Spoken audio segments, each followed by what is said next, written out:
Olá, senhores. Irei apresentar o artigo intitulado de Área de Preservação Permanente, APP, no Comitado Inclinte da Ibiapaba, no município de Tianguá, Ceará. Identificação, espacialização e análise ambiental. Tem como autor José Webber de Holanda Filho e Dr. Jean de Barbosa Monteiro. Basicamente, o trabalho ele traz um recorte jurídico e geográfico com relação ao novo Código Florestal Brasileiro, Lei 2651,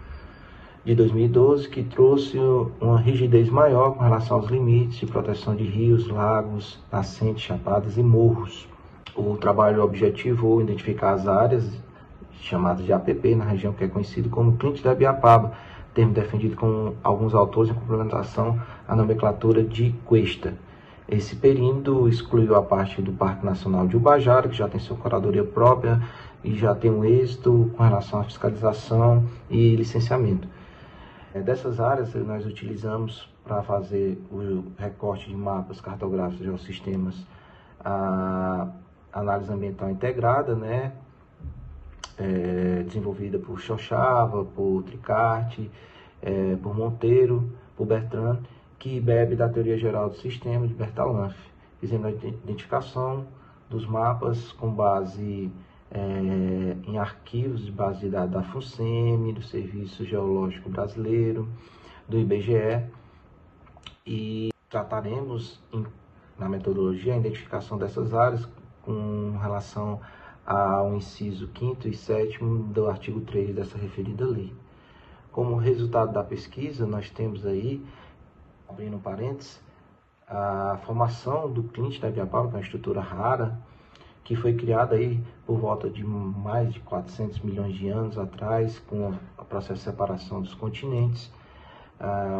o surgimento de algumas áreas e a depressão de outros, criando algumas fossas, como é na bacia do Parnaíba, onde foi feito o depósito de rochas sedimentares, algumas características do avanço e do recuo da região marinha do mar, e esses depósitos com a camada tectônica, com a influência de rios, de desmoronamentos, de transporte, intemperismo, a parte cristalina que tem um contato na região oeste do estado do Ceará, teve um desgaste maior, fazendo com que a parte formasse o relevo com a parte sedimentar, a parte superior, e na parte do sopé, a parte cristalina, fazendo esse contato. Uma das evidências desse contato exatamente são as cavas, que a gente pode observar, inclusive, ali no sítio do Bolso, que é um empreendimento onde tem uma mini caverna, que é a evidência, está aqui a visualização, uma evidência de que a parte cristalina, ela se deteriora com mais facilidade com relação à parte sedimentar, fazendo com que tenha essa criação, inclusive na vertente leste, que é o enclave de estudo, você observa muito bem os questionamentos. Basicamente, como resultado da pesquisa, a gente observa no mapa de geometria regiões que estão no enclave de estudo 400 a 800 metros de altura. Na parte geológica, nós temos a estrutura no mirante de formação do período siluriano Cretáceo Parnaíba, com arenitos finos de cores bege e amarelo, do período Paleozoico, a parte dos seccionamentos com fragmentos silitíticos de matriz de areia, silt e argila, do período Cenozoico, a parte da depressão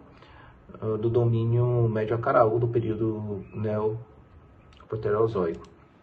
Na parte de geomorfologia, como já foi falado, a parte superior é o Inclinte da Ibiapaba, parte sedimentar, e a parte inferior, depressão periférica, que são formas deprimidas da superfície erosiva, também conhecida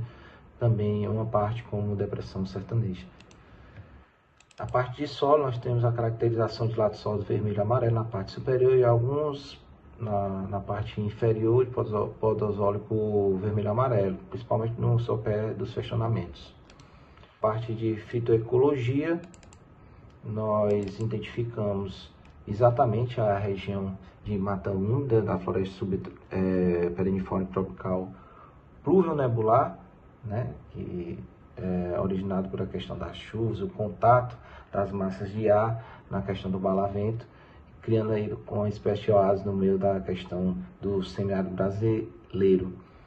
Temos a identificação também que essa região é uma zona de amortecimento conhecida para a questão dos resquícios de Mata Atlântica,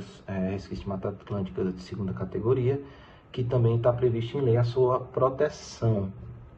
Podemos fazer o recorte com relação à questão fitoecológica também, com o advento das queimadas, a proliferação também do que a gente chama das árvores de coco-babaçu. Isso é a identificação visual de que aquelas áreas ali teve um tipo de degradação, provocando pelas queimadas, é também um objeto com relação à gestão territorial do local. Com a parte de uso-ocupação do solo, identificamos, além dos empreendimentos de ecoturismo que já estão alocados na região, a agricultura familiar na parte mais setentrional, que também é desenvolvida, mas com menor impacto, mais controlado. E o maior impacto foi observado com relação às casas de veraneio, em virtude dos parcelamentos do solo. A grande maioria se for de forma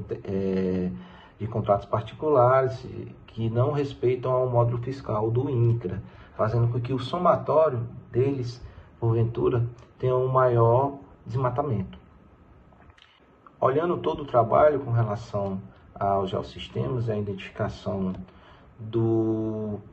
uso e ocupação, a gente faz como propositura do final do trabalho a questão da criação do geoparque, com a identificação de elementos de geomorfossídeos que seriam catalogados, e um acesso da população à questão da beleza cênica, mas também em sinergia com a questão de preservação, com a criadoria de um instituto local para fazer a curadoria do parque. Essa é a propositura final e eu espero que um dia isso possa acontecer e o fruto desse trabalho ele possa ser direcionado para a sociedade civil.